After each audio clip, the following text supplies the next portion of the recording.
there's anything I want people to get out of this, and what I do is like you cook and bake with your family while you can. And if nothing else, like talk about these recipes and get these recipes so you don't regret it later.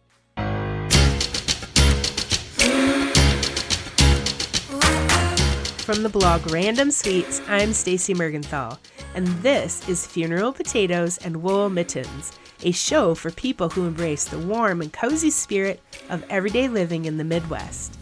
For Minnesota native and public relations professional Sarha Peterson, launching her own blog with family recipes helped her find her writing voice, but it didn't take long for Sarha, who owns the blog Vintage Dish and Tell, to expand that passion for handed-down recipes and the stories behind them by inviting others to share the cherished food and family traditions that are dear to their hearts. I finally got to meet Sarha, and I asked her a ton of questions that I've been wanting to know about her, like I wanted to hear about her Aunt Jeannie's famous lasagna parties and her friend Annette's sugar cookies. I wanted to hear what recipe earned her the title of Minnesota State Fair Blue Ribbon Baker. And since her mom and many other legendary ladies of the family influenced her love for baking, I was hoping that she would share some of their vintage recipes, which she did share a ton. You'll want to see photos that she shared and her recipes and recommendations on the companion blog post on randomsweets.com while you're listening to this. Most of the recipe links, they'll take you directly to her blog, vintagedishandtell.com. And you know, some people don't like to share their secret thrift shops, but Sarha really generously gave us the scoop on where she finds the best vintage wares and just enjoys an afternoon of nostalgia in the area where she lives in St. Paul and also where her parents live up in northern Minnesota in Duluth. And when she goes out to eat in the Twin Cities or in Duluth, where does she go? I want to know, and she shares it all. So there's a lot more to inspire you here today, like Sarha's Lucy's Juicy Tater Tot Hot Dish recipe, a gluten-free coffee rum cake with boozy buttercream recipe, her mom Carol's Krispies bars, Edie's cucumbers, and 2 recipes for cheesy hash browns. And then also there's one thing that Sarha wants people to do with their family recipes. Now, if you're new to Funeral Potatoes and Wool Mittens, welcome. I'm so excited that you pressed play and that you're here today. If you've been here before, thank you for coming back. I think you'll get a lot of ideas from today's episode, whether it's new recipes or a new restaurant to try. And if you love what you hear, please subscribe, rate this podcast, and write a quick review so that we can keep these great episodes coming. Sarha Peterson, welcome to Funeral Potatoes and Wool Mittens. Thank you so much. Happy to be here. This is going to be a really fun episode because we're going to be talking about some of both of our favorite things, family food memories and handed down recipes. We're going to talk about vintage wares. You're going to share some of your favorite dining places maybe, or coffee shops or something in Minnesota. I know you're in Minnesota, but I don't even know kind of the area that you're in. So it'll be fun to hear some of your favorite spots. So I think we should just get right into it. And I want you to tell me a little bit about yourself and your family and where you're from, because this is the first time we've met. I know, this is so exciting. So I live in St. Paul, Minnesota. So just hop, skip, and a jump from Minneapolis. I'm kind of in the middle of both downtown areas in the Merriam Park area of St. Paul. So if you've been here to like Grand Avenue or by St. Thomas, McAllister colleges, I'm kind of in that area. And I've lived here now a pretty long time, longer than I've lived anywhere else. I grew up in Cloquet, Minnesota, which is by Duluth, and ended up going to school at UMD, University of Minnesota, Duluth, but then transferred to the University of Minnesota in the Twin Cities back in, it was probably like 92.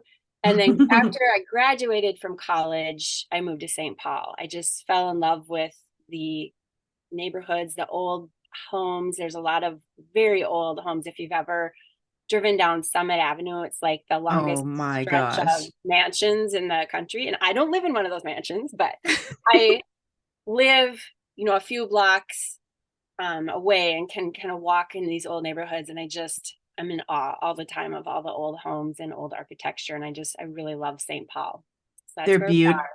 That's a beautiful neighborhood, all of that area, the historic homes, and so many beautiful mature trees. Yes, you're right. Yeah.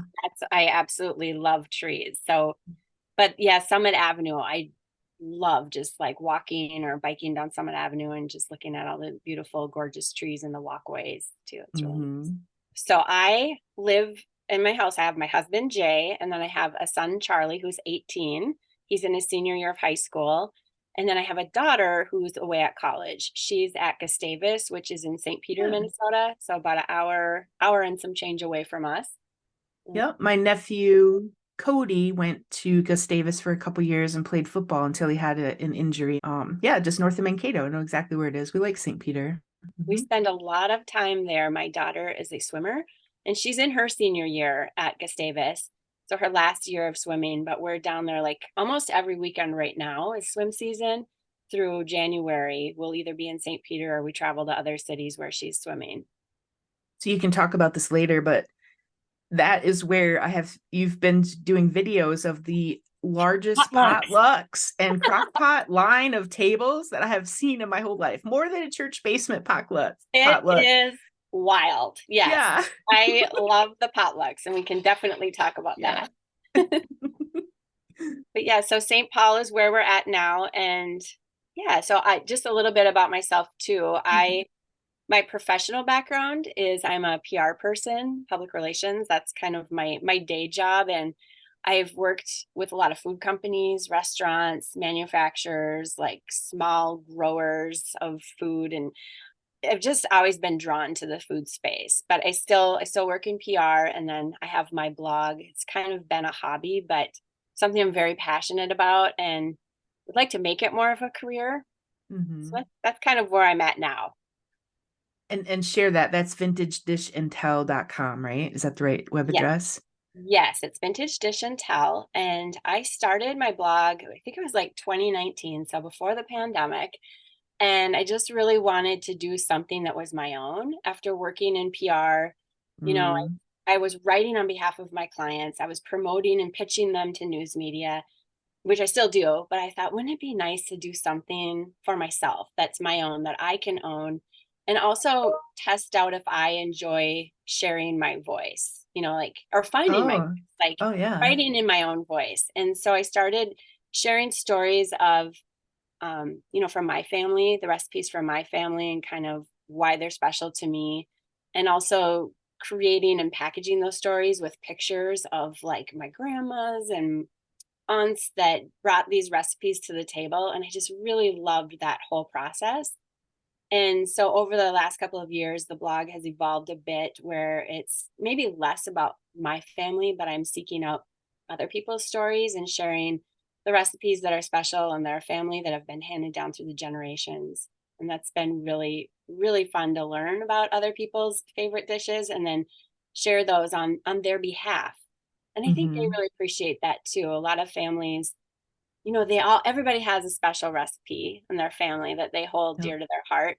And to have the chance to talk about it, people have a lot of pride in their family recipes. Mm-hmm. And so that's what inspired this dish and tell, because I think of it as like show and tell. When Yeah. you're a kid and you go to school and you love show and tell day, it was so exciting and you could bring in, your ratty stuffed animal or maybe some family thing. But it was like so exciting to get up in front of class and talk about your thing. And so Hmm. I think people are like that with recipes too. And that's what I hope to put out there in the world is other people's, special recipes and help them tell the stories behind them. Yeah, it's like adult show and tell in the kitchen, from the kitchen. That's Exactly. that's awesome. Exactly. Well, and I don't know, I don't even remember how I ever came across your Instagram page, but that's how I end up finding you. And I don't even know if it's just been a couple years or how long it's been. And every time you post something, it evokes that sort of, there's the nostalgia, right? Because you have pictures of your grandma and your aunt in the kitchen doing dishes and talking about how we remember those things when the meal would be done and the ladies would go in the kitchen and do all the dishes and give everybody their containers back. And I mean, usually they had their first or last name written on the lid or the bottom, right? And We masking remember, tape. Yeah. right, or the masking tape, yeah, and we remember those things. And I just love what you're doing. And then yeah, you've on your blog have some stories there that you're meeting with, going to and talking with people about their recipes and writing about that. And people, like you said, they have these favorite recipes and things that they just hand down. Hopefully they're sharing and handing down within their own family before it's too late, because sometimes that's what happens. And then you're like, I'll hear from people that say, I'm looking for this particular recipe because my grandma had it, but a lot of times it's just in their head. Right. Never captured it, never wrote it down. And then so to share those, and like you're doing on your blog and like we do on this podcast, giving people that platform to be able to share, because there isn't really any other way to be able to do the show and tell, right? Right. And So you hit on something there, like you have to do this. Like if there's anything I want people to get out of this, and what I do is like you cook and bake with your family while you can. And if nothing else, like talk about these recipes and get these recipes so you don't regret it later. Like I didn't talk to my grandmas about recipes. I think I was too young when I was with them. I certainly have so many memories of being in their kitchen and seeing them cook and eating with them, but didn't really get a chance to talk with them. So with my mom and then my aunts that are still around and cousins, I've made a point to like really, ask them more about the foods that they remember and get the recipes that they have. And when possible too, I think it's important to cook and bake with your loved ones. Like if your mom makes a great recipe that you want to emulate someday, it's really important to make that with them, because even if they wrote that down, like I've made my mom's Italian shells 100 times, but it wasn't until I made them with her. Like I saw how she did certain things. I don't know, like just the way like she would take the spices and kind of rub them in between her hands to get the most flavor out of them. I mean, who knew that? And then she also does things with her spaghetti sauce that I would never have thought of. Like she uses canned spaghetti sauce, but she'll put it in the blender with the spices and herbs and blend it all together. Just like she has all these little tweaks that she will tell me that will bring more flavor to the dish.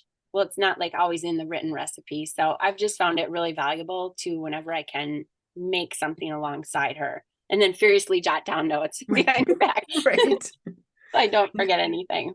Yeah, all those little nuances, they're not writing that down. I remember, so in my family, my grandma Janet, her white cookie recipe is the one that everybody loved, and she had it written down, but it was just the ingredients and then bake, and then that was it.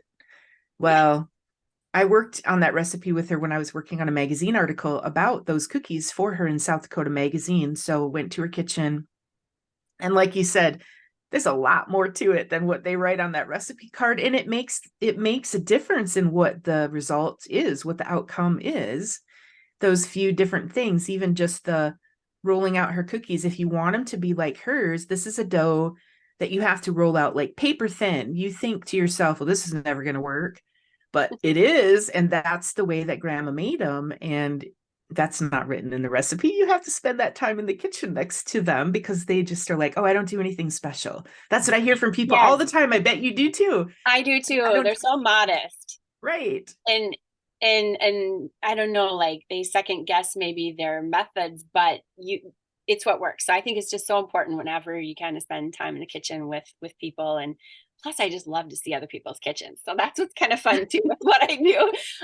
Because, beyond my own family, like I've had the chance to visit other people in their homes and in their kitchens, and everybody's been so welcoming and inviting. And I just love to see how people organize their kitchen utensils, where they put their KitchenAid mixer.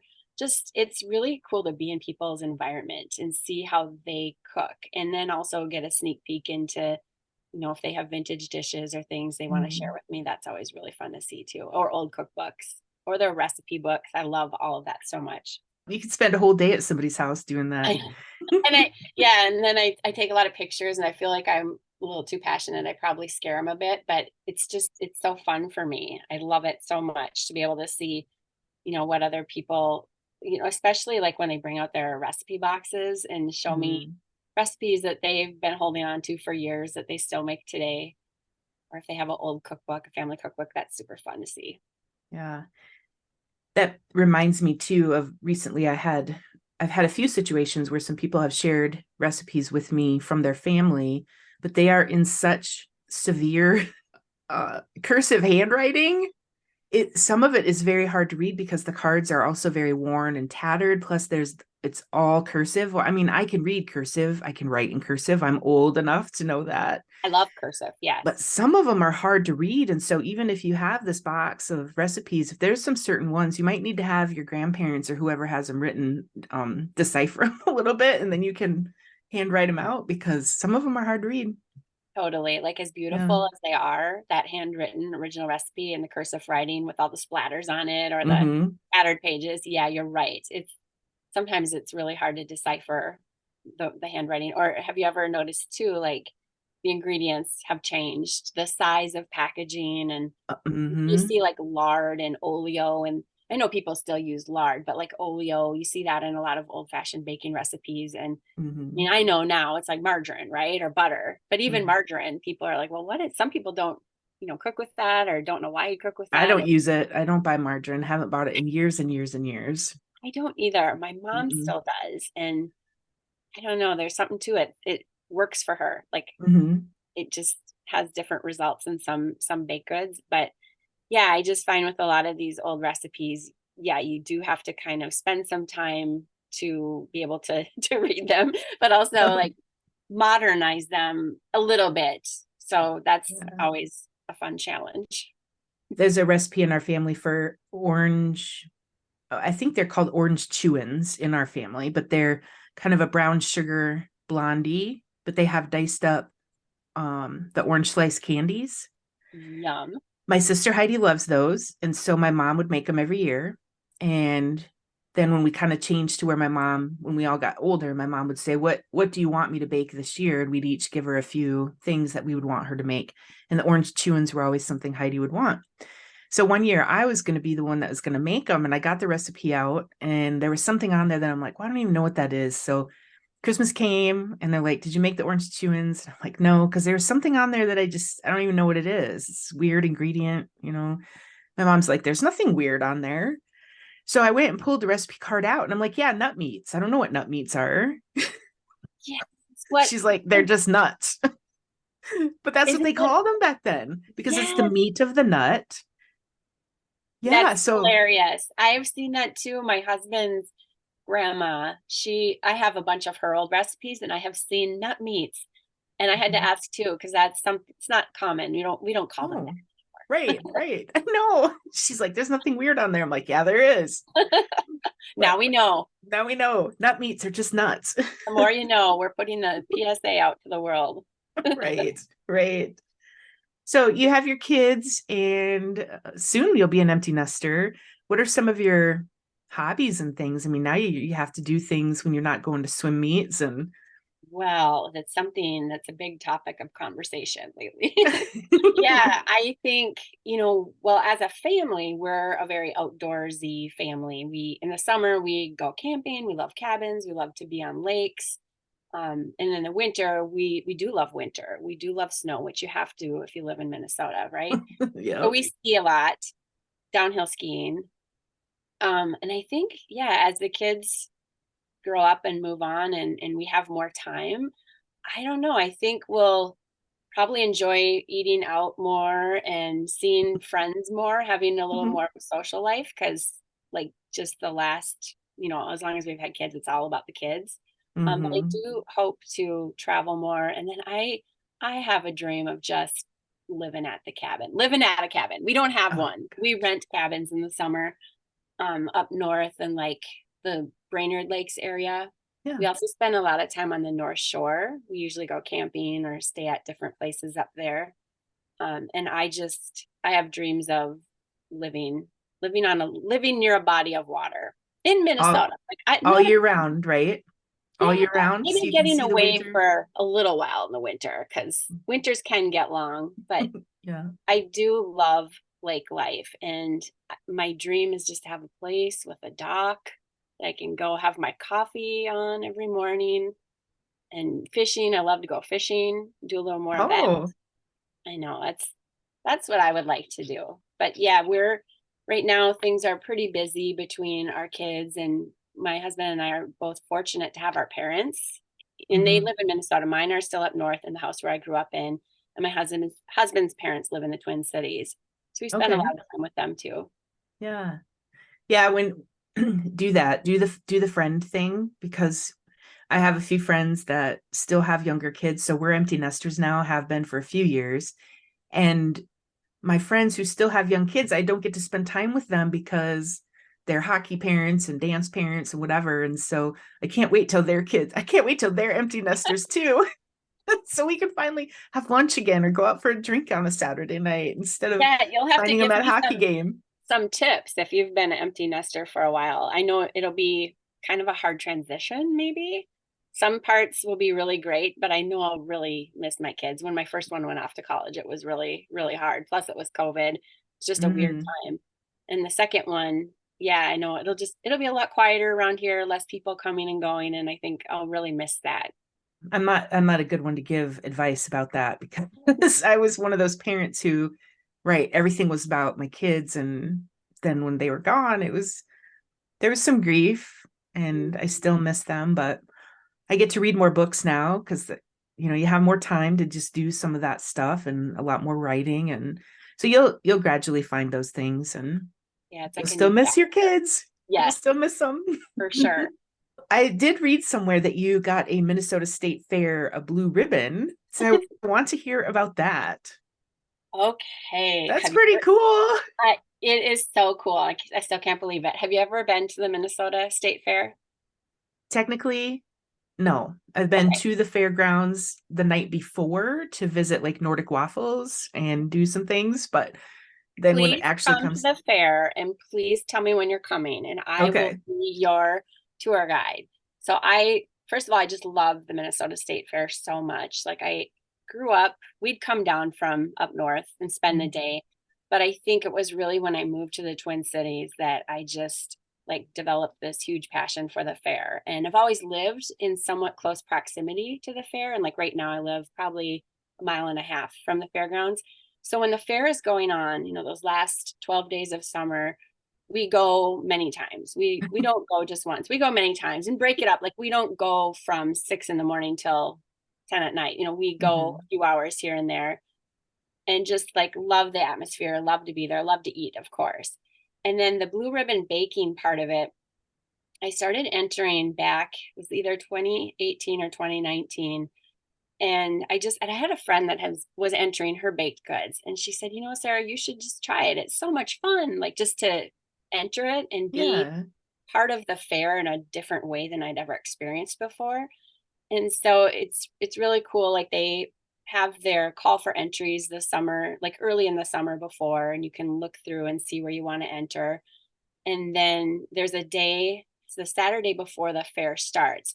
All the people bring their baked goods to the fairgrounds to check in, and you see all these people come with their wagons, and some people make a ton of stuff, like dozens of things. Like they've probably been baking and freezing stuff all year long. Oh, wow. Because there's no way you could bake all that like the week before.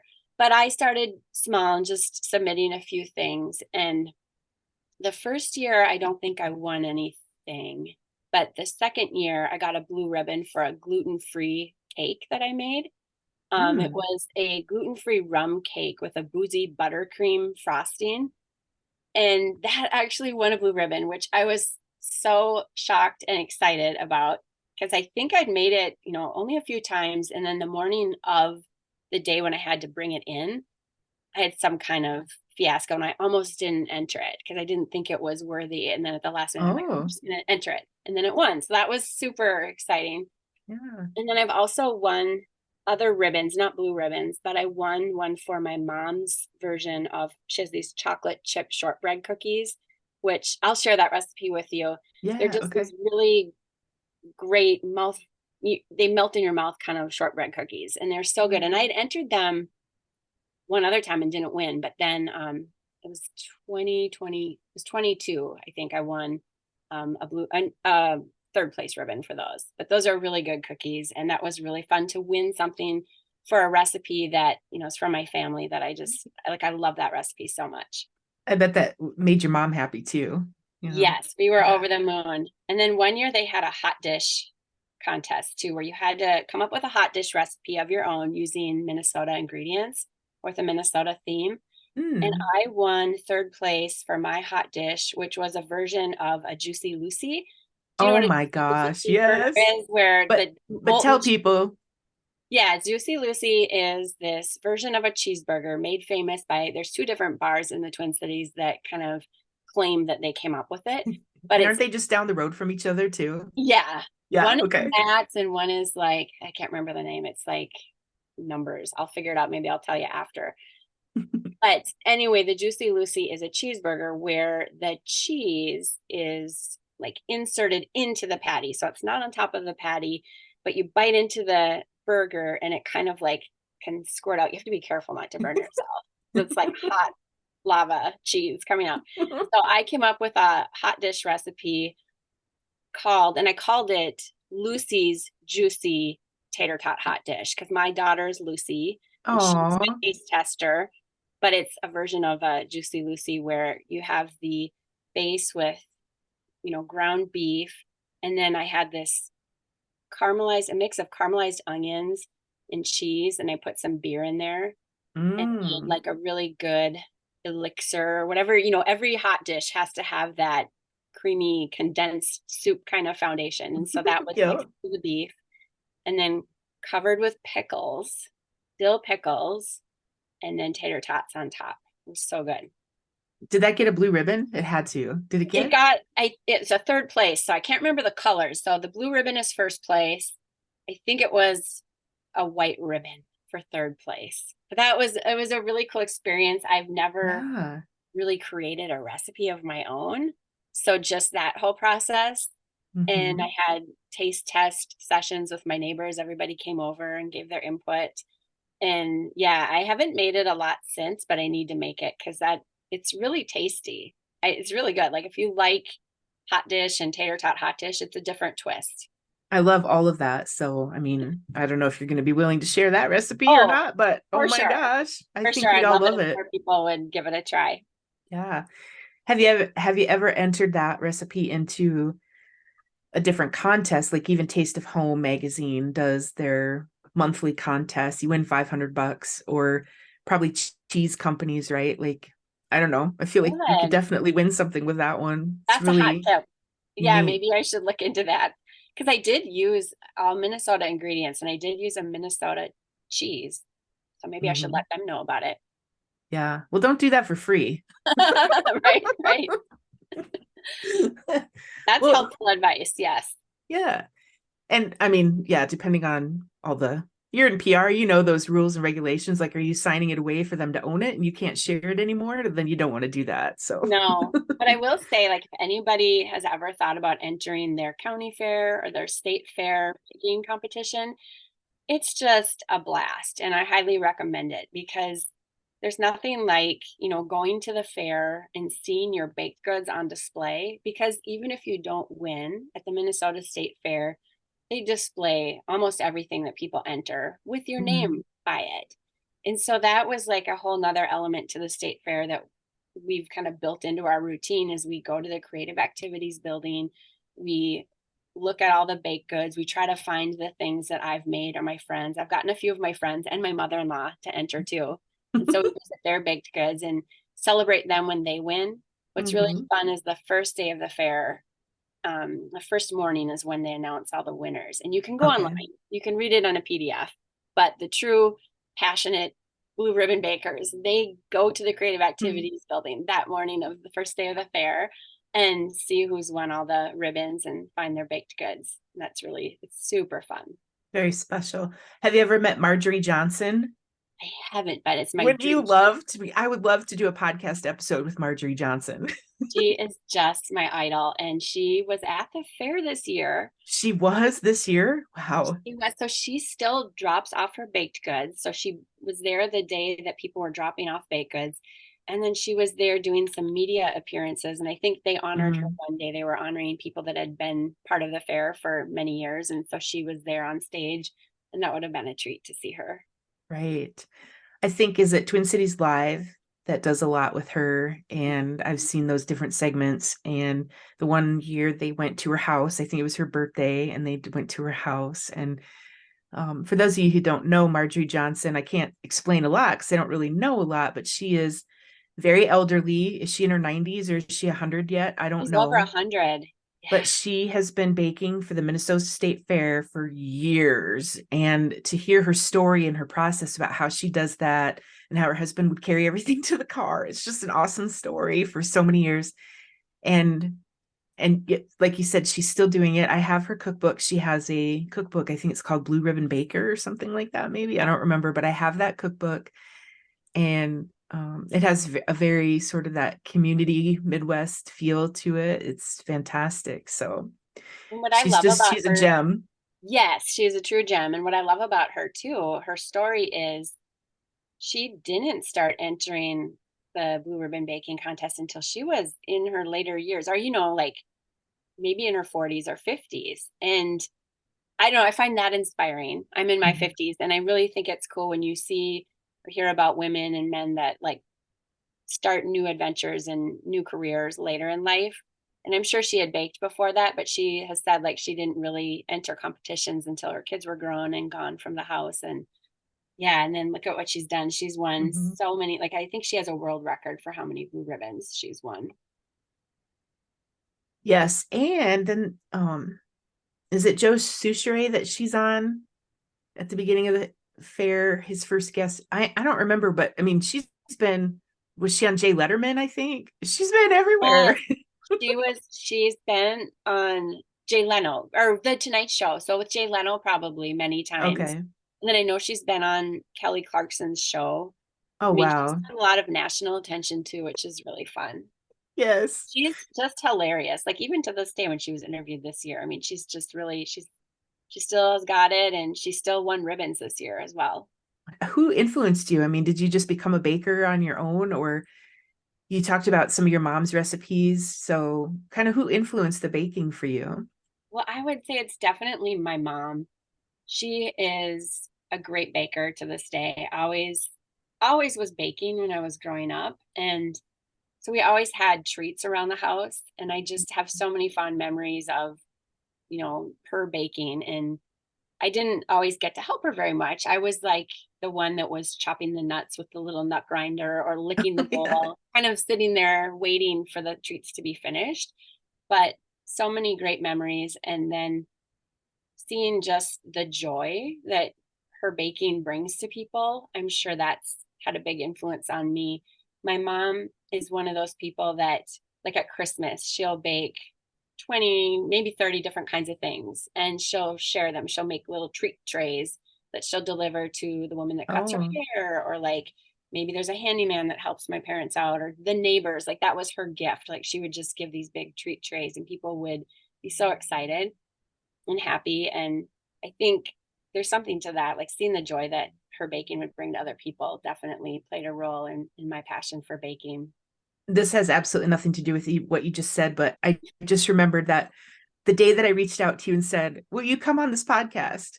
What put me over the edge that finally was like, she's got to be on here was there was an old vintage brown crock pot, and I think the Rice Krispie treats with, did they have candy corn in them? And then the green, the kind of that olive green Tupperware.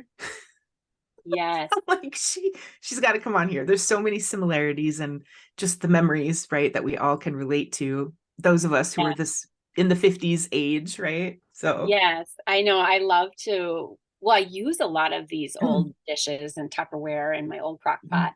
So naturally, when I take pictures, I try to fit those in too, because I just think, yeah, I'm super nostalgic, and I love all these old vintage pieces. So I try to work those into my pictures that I use.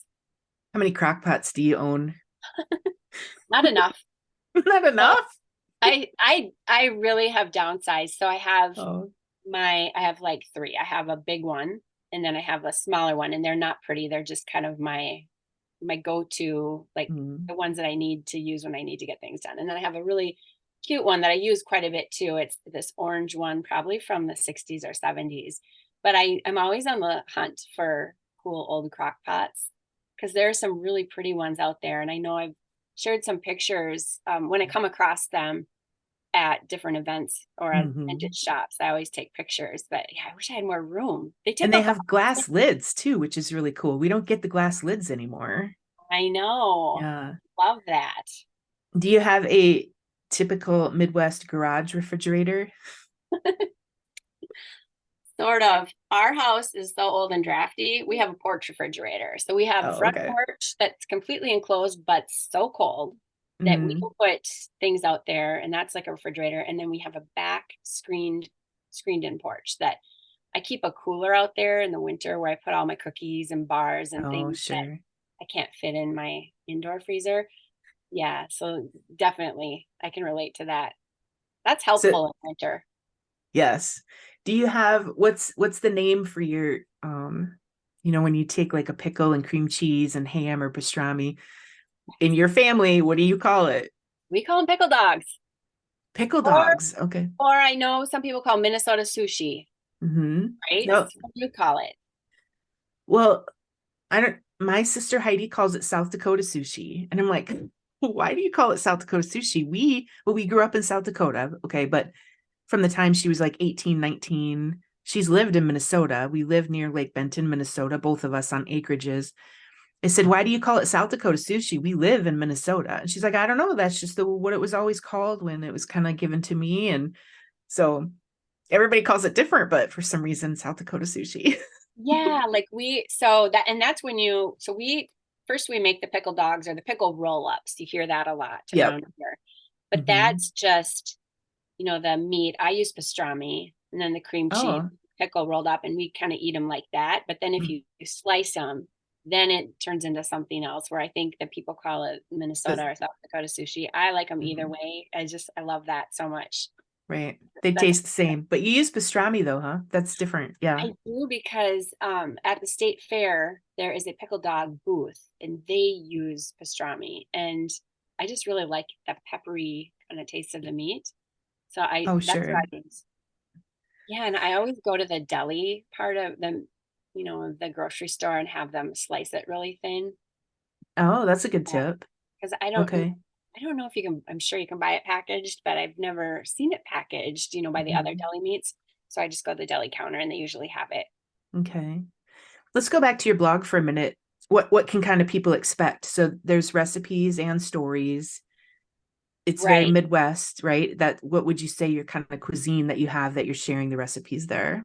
I would definitely say like Midwest comfort food, because I like to talk to people about the recipes that have a special meaning in their family. Or, I think people can come to the website and find things that are probably familiar to them, but maybe they haven't thought about in a while. Maybe if there's an old recipe that their grandma made that they're looking for, Yeah. they can reach out to me. And if I don't have it on my site, I could try to find it, because I talk to people all the time, and the recipes that they love are usually, you know, casseroles, or they're things that just evoke like warmth and comfort food, and a lot of baked goods, cakes, cookies, bars.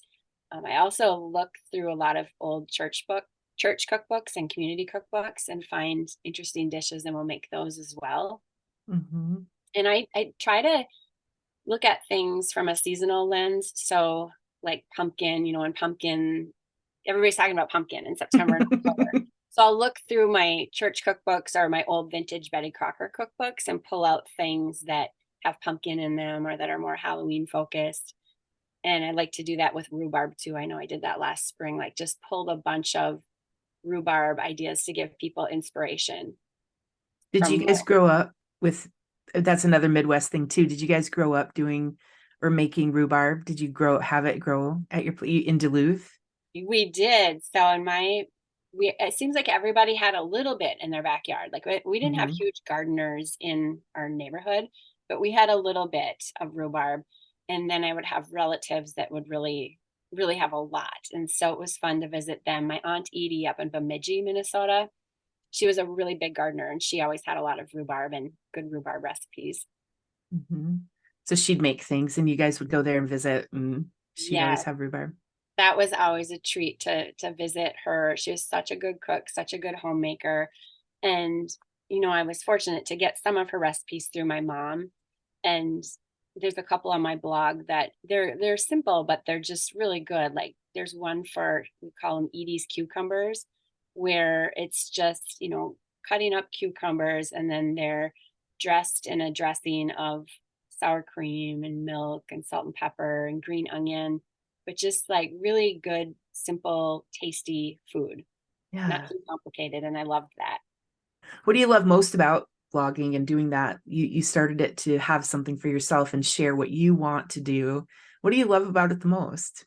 Well, probably like you, like I'm sure you might feel the same way, just like talking to other people about the traditions in their family, the things that they really love. And I get so inspired by that. And I think, when I'm struggling with what to cook, I look to my friends and my family and people that I've talked to, and I want to know what they're cooking. Like I have a lot of cookbooks and I love Ina Garten and, some of those, bigger food personalities. And I cook a lot from their cookbooks, but I think it's just so much fun to talk to other passionate home cooks about what they make for their families that are, what they love, and then also just telling the stories about where these recipes have come from.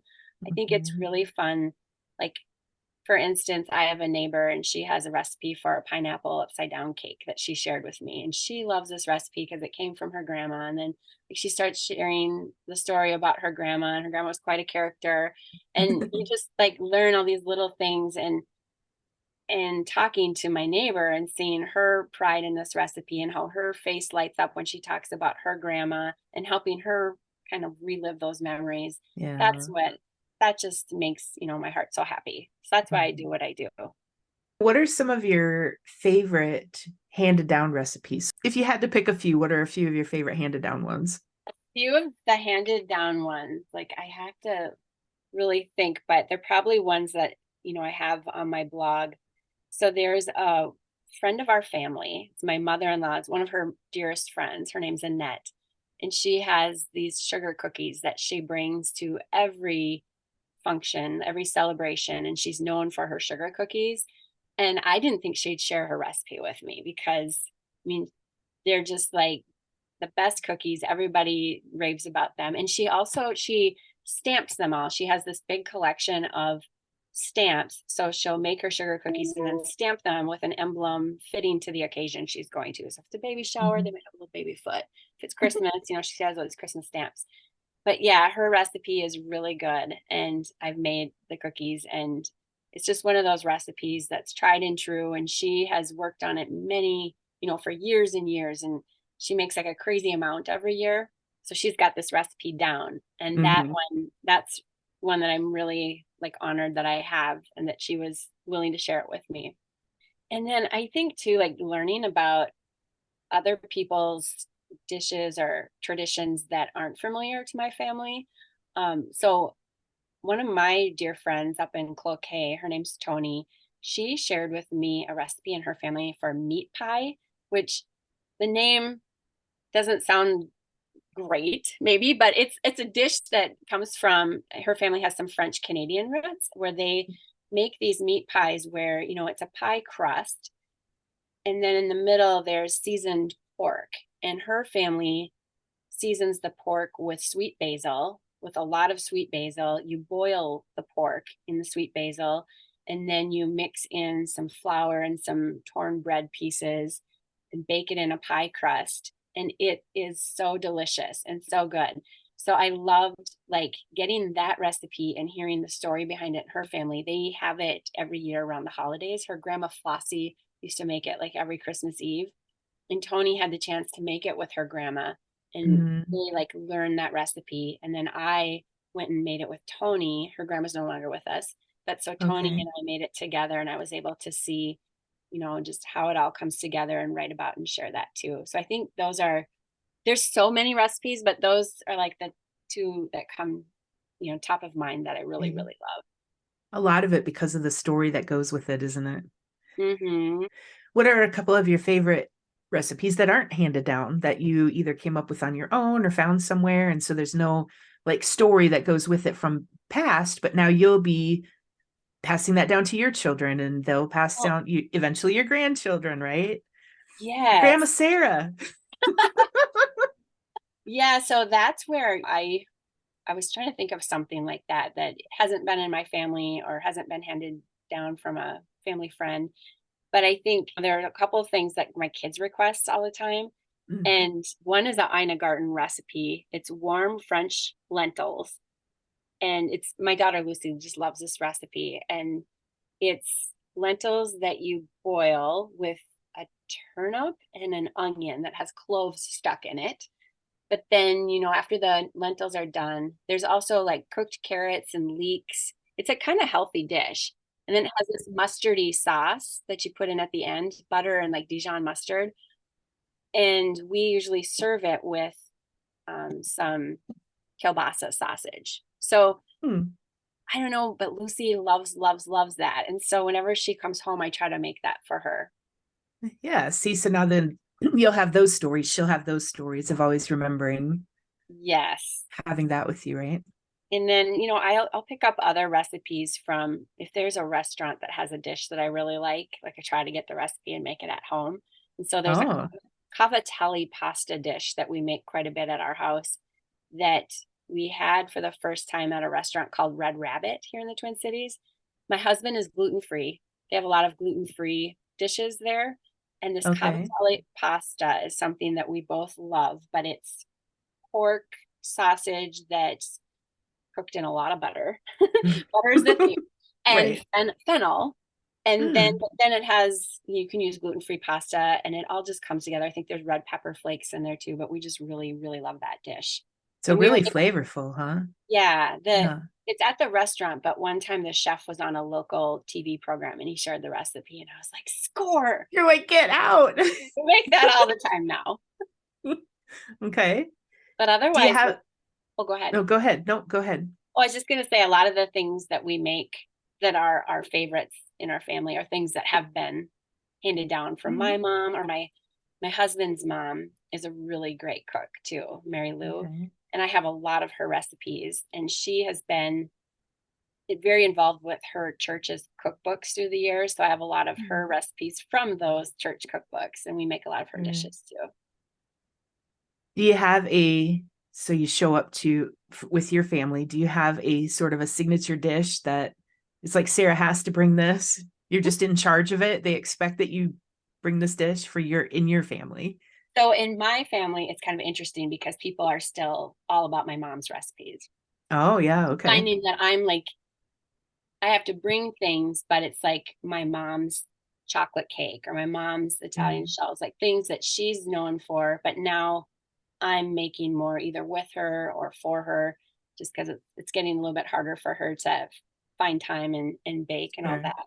So, yeah, I would say, when our family gets together, it's kind of the same things. We're very traditional.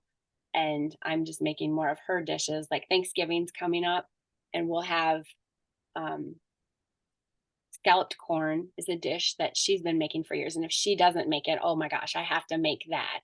And that's just like cream corn, saltines on the top, and lots of butter. But it's so good when it's all baked up. And then like her stuffing, I'm making her things and just Sure. making Yep. sure that they come to the table, whether it's her or me bringing them. Yeah. Jason and I are hosting Thanksgiving this year, and his sister Betsy called me the other day, and we were just kind of talking about the menu. And I just said, we're making sort of the traditional, the turkey, the mashed potatoes, gravy, things like that. But if there's things in your family that you want somebody else to bring, like it's not Thanksgiving without my mom's, whatever, make sure that Marie brings that. And the scallop corn was brought up. Betsy said that her son RJ loves Grandma Marie's scallop corn. So either she'll have her mom bring it or she'll make it and bring it. So there's kind of those things that you can't have a holiday without. How about your in-laws? When you were talking about the scalped corn though, and having like your relative that's coming and bringing that, that is something like when we go to Thanksgiving at my in-laws, my mother-in-law was the same, like, why we'll bring something from your family that's special to you. And so I introduced that to my husband's family. And now I bring that when we go there for holidays. But the Okay. other thing that my husband's family always requests, or that I'm kind of known for at their get-togethers, is rum cake. Like my father-in-law especially just goes bananas for this rum cake that I make. And it's nothing too crazy, but it starts with a box cake mix. And then yeah, you just you add rum to the cake, and then it has this rum butter glaze that I think seals the deal and makes it just amazing. But that is something that I bring to a lot of family gatherings on their side of the family. That sounds really good. Is that so? I'm trying. Did you say you did a gluten-free version of that? Is that what was at the state fair? Yes, and what I was saying is, Okay. like, with the state fair, you can't use a box cake mix for entering the Oh, competition. So I had to recreate it, which was fine because I needed to make a gluten-free version anyway. But yes, yeah. the one that I entered in the fair is based off of the rum cake that I make for all of our family events, but it's from scratch. And I also had to follow some other rules where it had to be a layer cake. So I added some frosting. So it's Mm. even more delicious. So the one that I Right. did in the fair is like rum cake soaked in a rum glaze and then topped with boozy buttercream frosting. The trifecta of Oh my rummy gosh. goodness. Right, right. Do you have any like a favorite food memory or story, or just when you look back, something similar would be my grandma Janet making her white cookies. She always had this particular white container that she would bring them in, and it was just a tall plastic container from the old Nordic was it Nordic Creamery or something like that? It was an old like a sour cream or cottage cheese container that she continued to use, and I still have that. And so Oh, even though I could make those cookies every year and bring them to Christmas in some Tupperware or whatever, I still dig out grandma's white container and bring that, so that's sitting on the table. Do you have that any is kind of cool so thing like that? special. That is so cool. I'm trying to think if I do. I guess like my favorite memories of food, it's just like being in the kitchens of my grandmothers and being around them. I still picture my grandma Hilma in her little apron or house coat, shuffling around the kitchen, doing all the things and just being in her presence and in that environment. She had kind of a smallish house, but she had a pretty big kitchen where the dining room or the table was in the kitchen. So Was it carpeted? no, it wasn't carpeted. What my other grandma, yeah, my other grandma, hers, you're funny. Yeah, it did have carpet. That's so Okay. strange. But my grandma Hilma was just, she always would have these big feasts and tons of people in the small house in her kitchen around this table where she'd be cooking and serving. And it was just such a happy time. And she always had baked goods for us. She was famous for her buns. Hilma's famous, like they were these, I don't know how to describe them, just a really good bun that we would eat with dinner, but sometimes just as a snack too. And she'd keep them in a plastic ice cream pail around the house. Like that was her See? container. And then Yeah. she always have tins, like old coffee tins filled with cookies on her back porch freezer.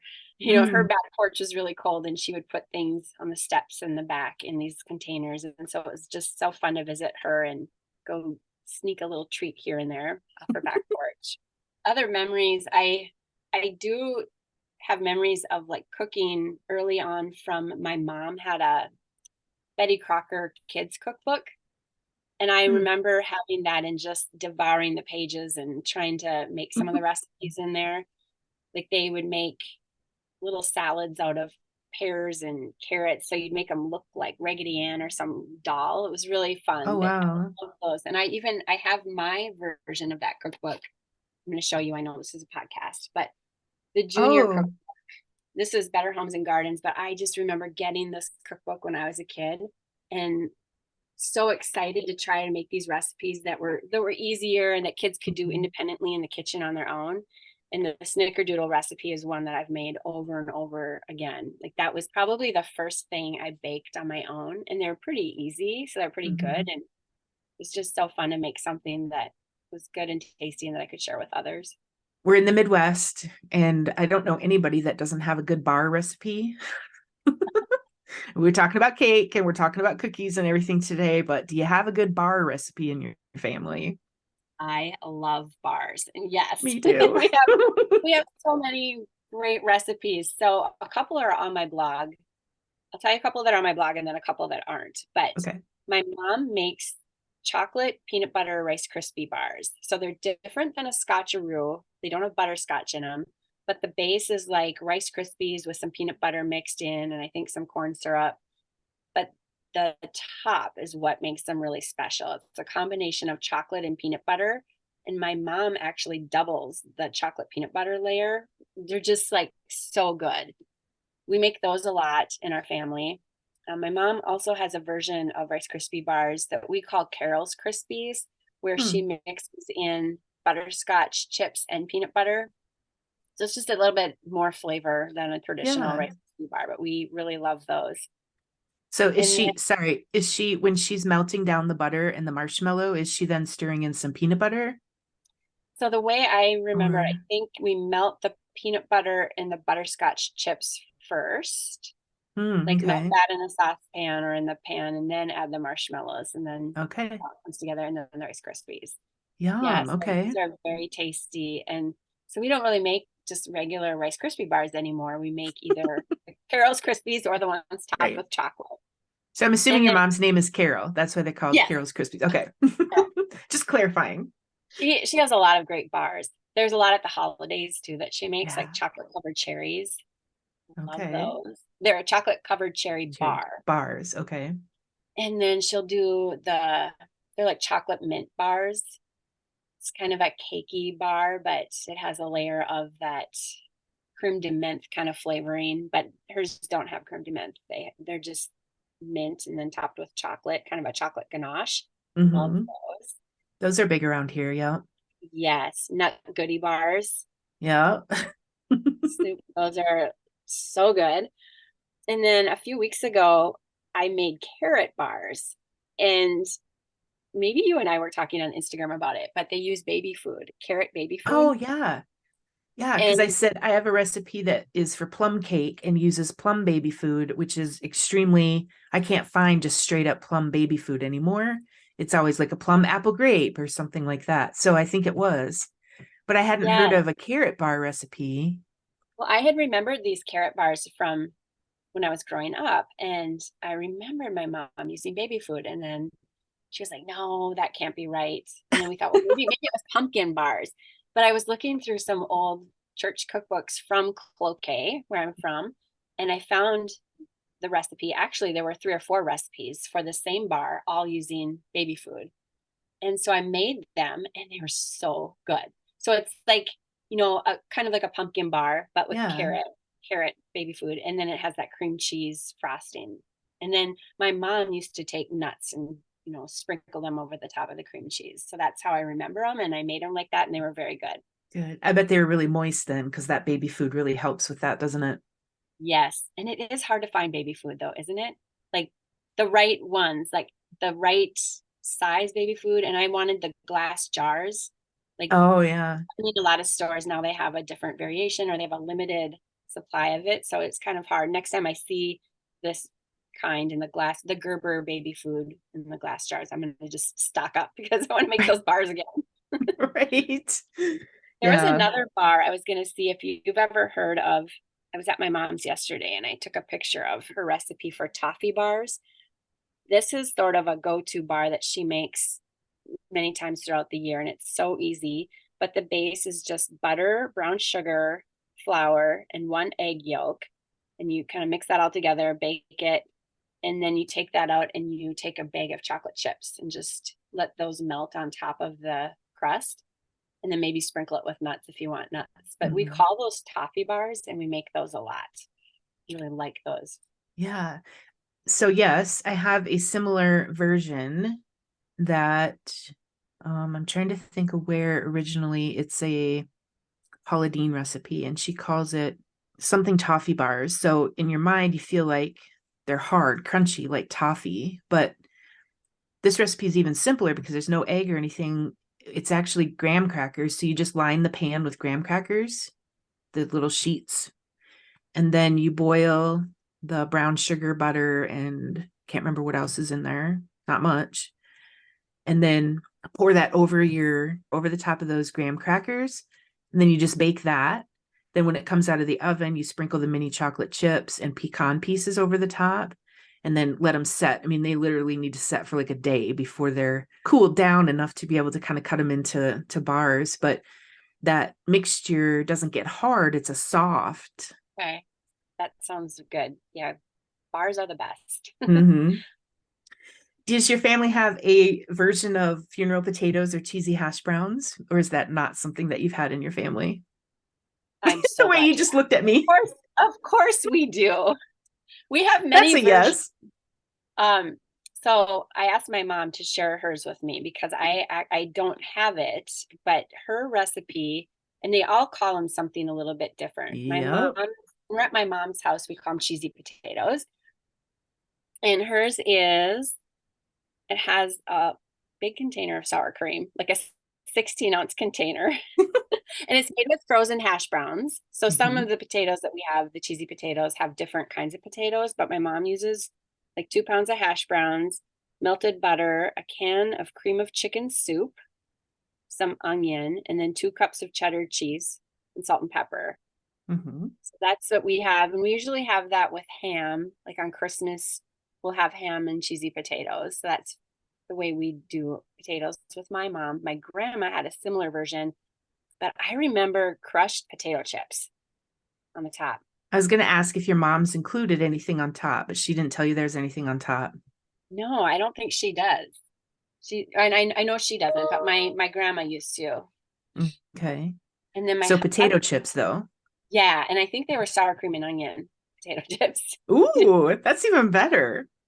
So what Yeah, I think is because we're in Minnesota, we need to make a version. I want to make a version that has top the tater in it instead of sour cream. yes, please. I Yeah. think that makes sense.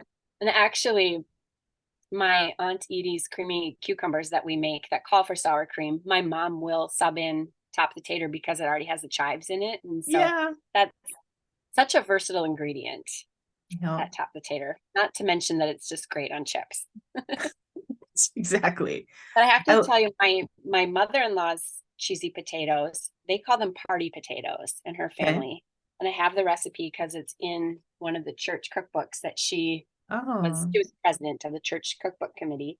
And she actually has it attributed to my husband Jay, who I can guarantee has never made these potatoes. But she thought it would be fun to put our names on the recipes that she submitted.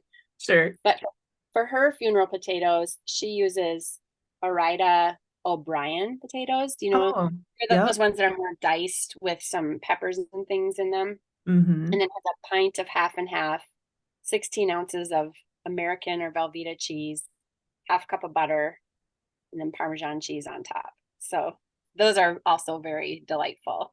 Very Right. good. There's so many versions. So first of all, there's half and half. I think this is the first time that I've heard it with half and half. And Yes. then the potatoes O'Brien, and Yeah. then I was Parmesan gonna, cheese. That's good. yep, yep.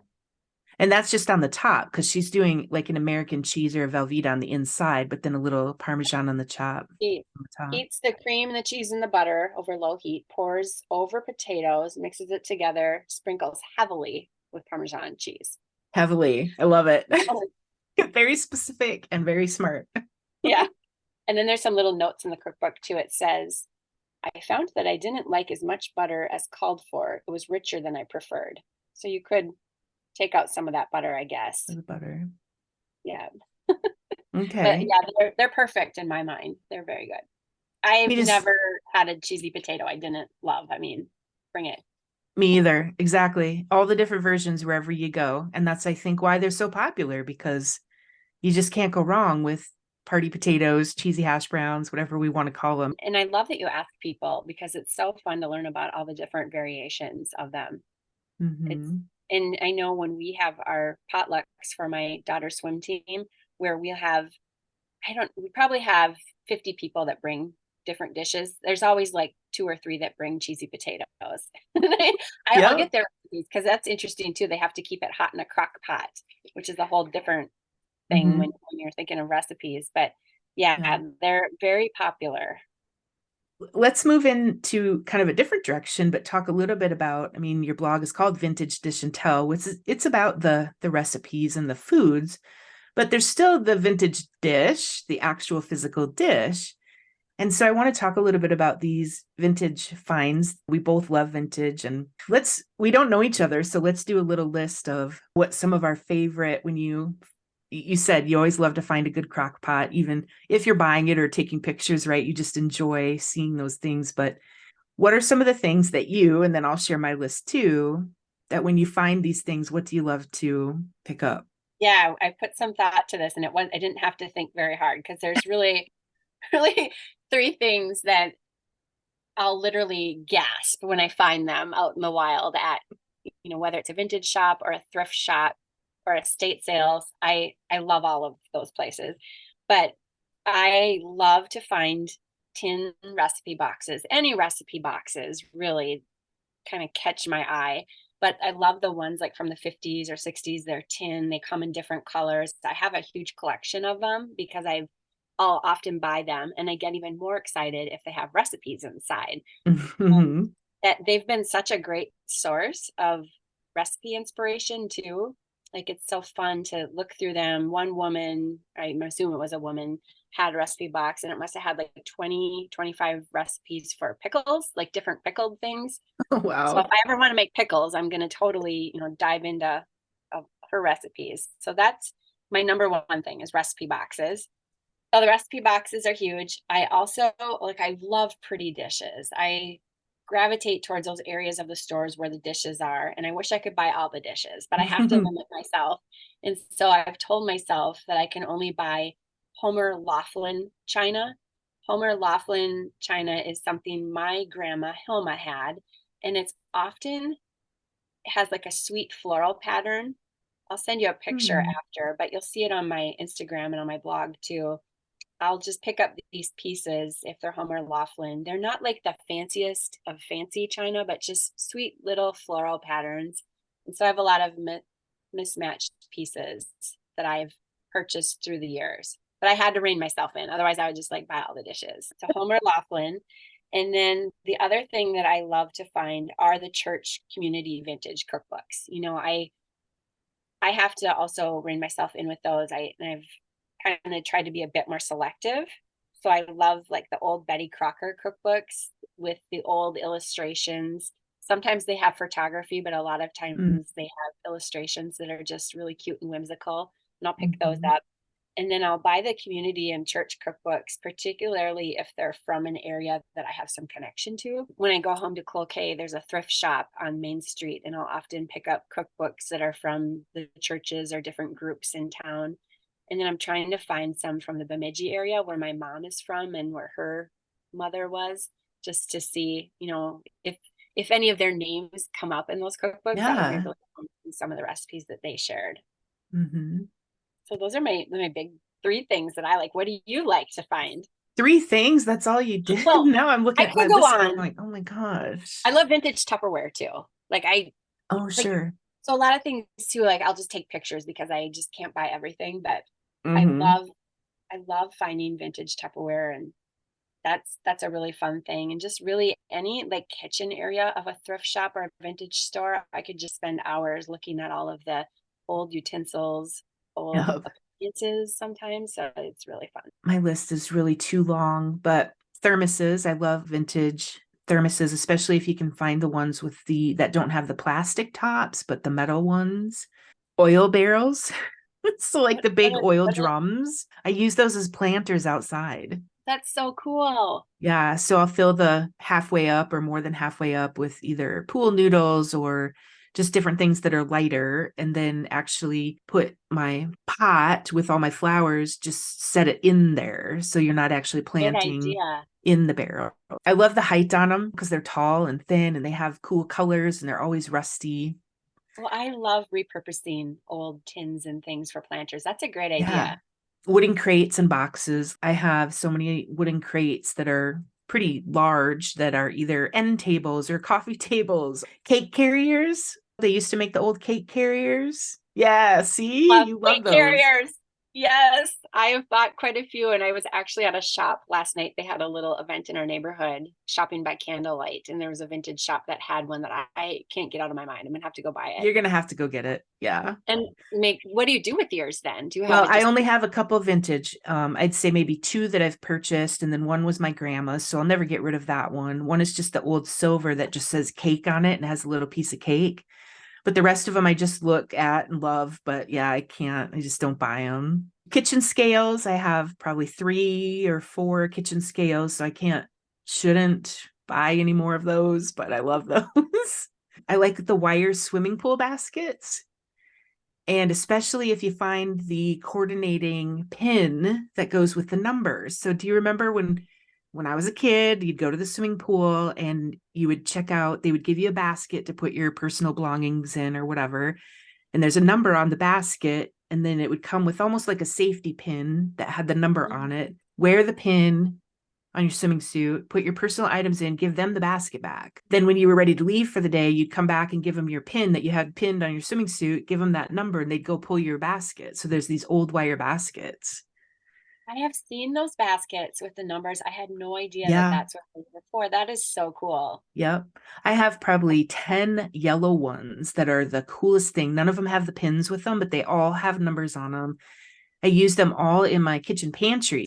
And I do have one long one that does have the coordinating pin that goes with it. So I really like to find the white glass, the white milk glass advertising bowls. So they're not like a big mixing bowl like a Pyrex, but they're smaller than that. Businesses would put their advertising on them. And so I especially like the really old ones that even have the old logo of a place and then a phone number. And sometimes they're so old that the phone number is only 4 digits. Oh, wow. That sounds really cool. Now, unless I would find one that, like you said, with your community cookbooks, unless it had a very certain tie to something somewhere or a cool logo, like I have to be really specific now because I probably have 8 of them. Yeah, we could definitely We have go to go vintage shopping together. Yes, for sure. So you were at a shop last night. Sometimes we don't like to share some of our secret places where we find those things, but where are some of Oh, your I'm happy to. secret places that you go find these vintage things, like thrift shops, antique stores? Yeah, well, so there's kind of different levels of thrifting and shopping. And so in my neighborhood where I live in St. Paul, it's we're really close to there's a number of shops on like Snelling and Selby Avenue, if you know that area. There's a Whole Foods, and anyway, there's a bunch of vintage shops. And so last night they had an event where you shop by candlelight and you go and visit all the shops, and they had like treats and things. It's so fun.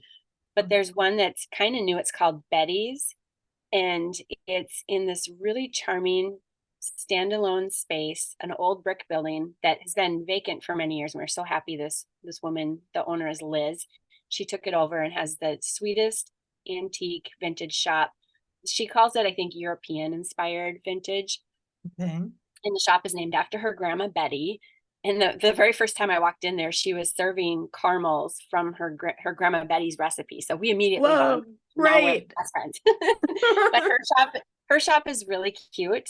And then there's another shop on that corner called Succotash, which has vintage more from like the 70s and 80s, a lot of barware and knickknacks. They have records, they have clothes.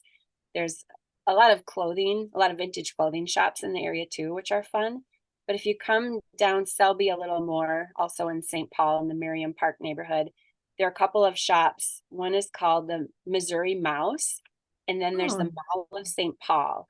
And these two stores are about a block apart. And what makes them cool is they are huge and they have dozens of vendors.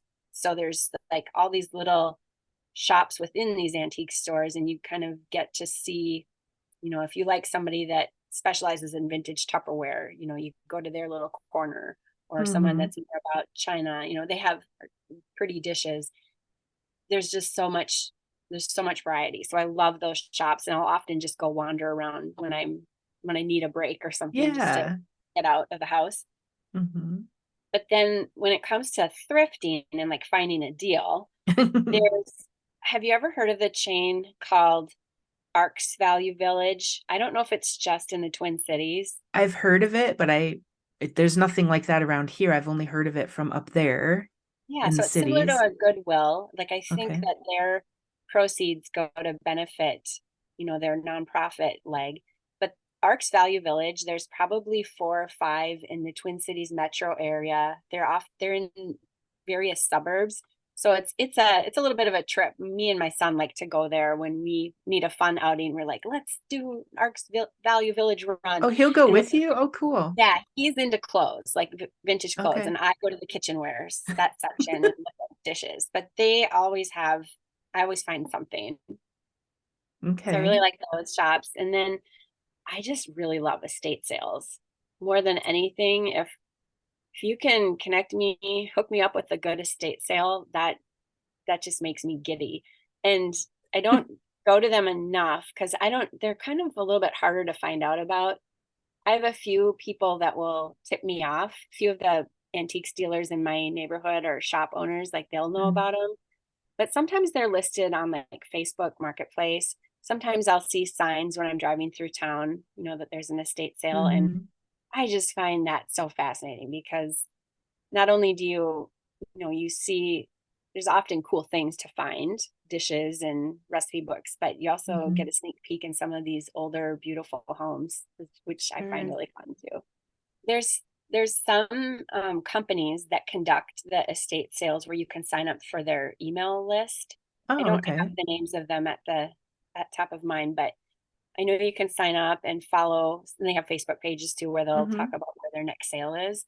But sometimes like it's just random, like I'll go to Google and I'll be like, where is an estate sale near me in St. Paul on this specific day?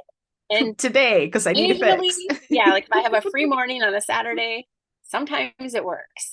But those Ah, the estate sales are really, that's fun to go through and see old homes and see, I don't know, just how people have collections of things. And, I always find something too, whether it's a yeah. utensil or a dish or a book. Those are like my main sources of vintage shopping here around the Twin Cities for sure. And then when I go to random small towns, I like to check out their Goodwill or their thrift shops too. That's really fun. I know there's a couple Sure. in Cloquet that I hit up. Or when I go up to see my parents between the Twin Cities and Cloquet, there's another chain of thrift shops. I think it's called like Family Thriftway. Hmm. They have really interesting things and they're kind of set up like a Goodwill or Arks Value Village as well. If you could only take, if you had to like downsize and you could only take a couple of your favorite handed down pieces, so not things that you found at estate sales or stuff, but something that's been handed down to you. If you could only take a couple pieces, what would you take? That would kill me. You just want downsize. Is that the answer? Oh, I think for sure my grandma Frances, her Pyrex mixing bowls, the ones that come in red, yellow, Mm. green, and blue. I have her original set, Wow. and I use them all the time. I love those bowls. And then she also gave me this chip and dip, a chip and dip that it rotates where you put the dip in the middle and it has like these porcelain little side pieces where you put all of your Oh, like the veggies or compartments. Yeah. Okay. and it's blue and white.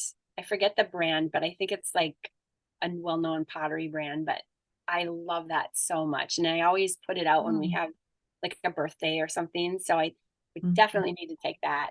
But yeah, I just have so many things that I can't imagine having to pare down. In fact, Right. I keep getting more and my mom and dad are downsizing and my in-laws have been kind of downsizing too. And I hate to see their things go elsewhere. So I'm just like, Mhm. bring it, I'll take it. But Right. it's probably going to get to be a problem here pretty soon. How about you? What would you take?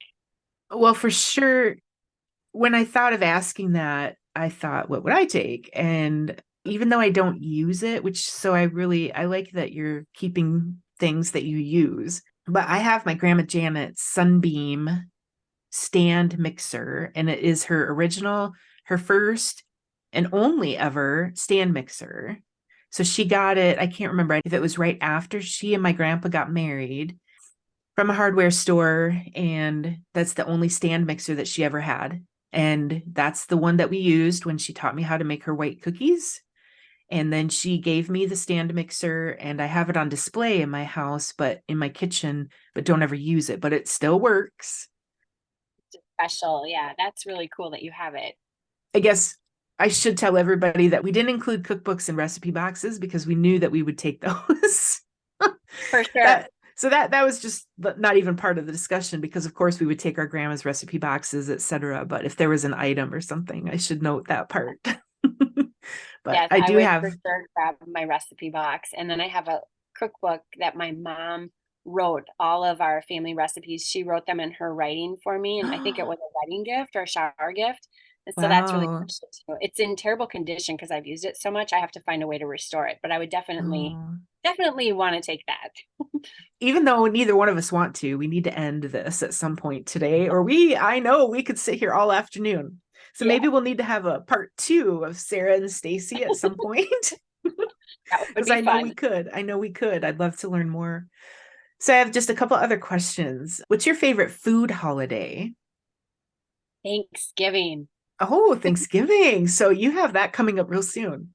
Yes. I mean, I love now between now and Christmas is my favorite time of the year. And I love Christmas too. But if you had, like, if I had to say a specific holiday, it would be Thanksgiving because it's all about the food. I started to love it even more when I started hosting and when I got more involved with the dinner. And I love everything about it. I take the week of Thanksgiving off. I make things ahead of time. I love planning out what we're making. And we make the same things pretty much year to year, but I love gathering all the ingredients, planning it all out. And then the day of, it's just so fun just to be with family and just focus on eating and being together. So the big question, hot dish or casserole? Hot dish. Has to Hot be a hot dish? dish, right? Yeah, I mean, there's some things where we say like tater tot hot dish, but if you asked me about tuna hot dish, it would be tuna casserole. I don't know Yeah. And why. people are real picky about what they call a hot dish or a Right. casserole. And my definition in my mind is like, hot dish has a protein, it has that cream of condensed soup or some kind of mixture like that, and then a vegetable and a starch. So if it doesn't have those 4 things, then it's a casserole. Then it can be a casserole. So like A hot cheesy dish hash. can be a casserole, right? What? A hot dish could be a casserole, but a casserole can't be a hot dish. I don't know. So, okay, so cheesy hash browns could be a casserole, is a casserole, but it can't be a hot dish unless you're adding ham or something to it, right? Right. Okay, it's That's, official. that's what I think.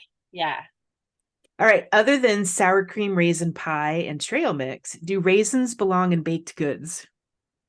So controversial. I have to know if we can be friends. I don't think so. I'm sorry. I don't love that. Do you? Love I what? don't like raisins in my baked goods. No, I don't. I No? I don't use raisins a lot No? except for a raisin sauce that we serve with ham. But no, I don't Oh, put them in okay. goods. Me either. So we can be friends. Hey. High five. No, I think it's really disappointing when you're like, oh, I want a bran muffin and there's raisins in them. Or you Why? think it's a chocolate chip cookie and then you bite into it and Oh, it's no raisin. That's the worst. oh. All right. Well, so Vintage Dish and Tell is your blog. It's Yeah. awesome. I highly recommend for people to go. Oh gosh. Hey, tell me about, I don't know how I missed this, but I really loved the story about, was it your aunt that did she have like a lasagna dinner party tradition every year? Yes. Yes. So my Aunt Jeannie, who's just a character, she lives in Bemidji and she has lasagna parties. And she'll tell you she's not a good cook and she doesn't bake and anything, but she can nail lasagna because she has this recipe that she makes in advance. So that when it comes to party time, it's all ready to go. She just puts it in the oven. And it's a really pretty easy recipe. I've made it a few times. I think she got it out of remember those big Betty Crocker had these recipe boxes that were oversized and they had like tons of Betty Crocker recipes and they would come in colors like avocado green or orange or yellow. And this is going way back. So before our time, but my aunt had gotten this for her wedding and the recipe was in there. But she's made it many, many times through the years and kind of made it her own. And it's just a really great dish to have if you're having a party with a big group of people. I mean, who doesn't love lasagna? So I Yeah. asked her for the recipe, and you can use no boil noodles, which makes it even easier. You don't have to Mm-hmm. boil the noodles, and especially if you're letting it sit overnight, the no boil noodles kind of soak up some of the juices. Oh, sure. Throw it in the oven when hour, half hour before your guests are coming, and Mm-hmm. she's funny. Like she'll say, you know, check it every once in a while, have a glass of wine, put some more cheese on top, and have another glass of wine, and then take it out and let it rest for 10 minutes while you're having a glass of wine. The whole point of the party lasagna, I think, is that like it's something you can make ahead of time so that when you're having a party, you don't have to be stuck in the kitchen doing any last minute prep or cooking. You really just throw it in and you can enjoy your guests. And that's what I loved about it. Yep. And that recipe, from what I remember, it's on your blog. That's why I just thought of it, because I was looking at your blog and all the delicious recipes and the stories. So I highly recommend for people to go check that out. And then where can they find you on social media? So I'm on Instagram and Facebook. In both places, it's just Vintage Dish and Tell. Well, is there anything else that you want to share with people? What we said at the beginning, or just something that what I would love anybody to get out of reading my blog or following me is just to try to spend time talking to your family about your recipes, the things, your favorite dishes, and really connect with your family over these favorite recipes if you can, and even cook with them, bake with them. It's just, you'll never regret that time, and you don't want to miss out on that opportunity to collect some of these recipes and make them with your loved ones. Good memories, good food.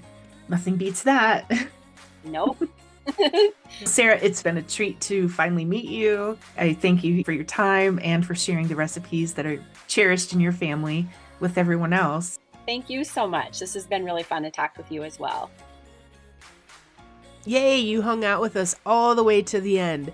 Sarah has so much to share, so be sure to follow her on social media, and you'll want to add her blog, vintagedishandtell.com, to your favorite go-to recipe sites. And for all the recipes, photos, and recommendations, and some that we didn't get to on this episode, read my blog post for this episode on randomsweets.com, because there's more recommendations in that blog post. My mind is swirling for which of her recipes to try first, and I'm also adding all of her food and thrifting recommendations to my Pinterest board, which I've titled Travel Minnesota, for lots of ideas over the years. Now, of course, when you get into the kitchen with that special someone to learn a family recipe, be sure to take lots of notes and take pictures, and then please reach out and tell me about it. I can't wait to hear what you did, what you learned, who you spent time with and connected with in the kitchen. If you liked this episode, share it with a friend who loves recipes and likes to try new places to eat and drink in Minnesota. Thank you for listening today. I'm your host, Staci Mergenthal. Sweet wishes.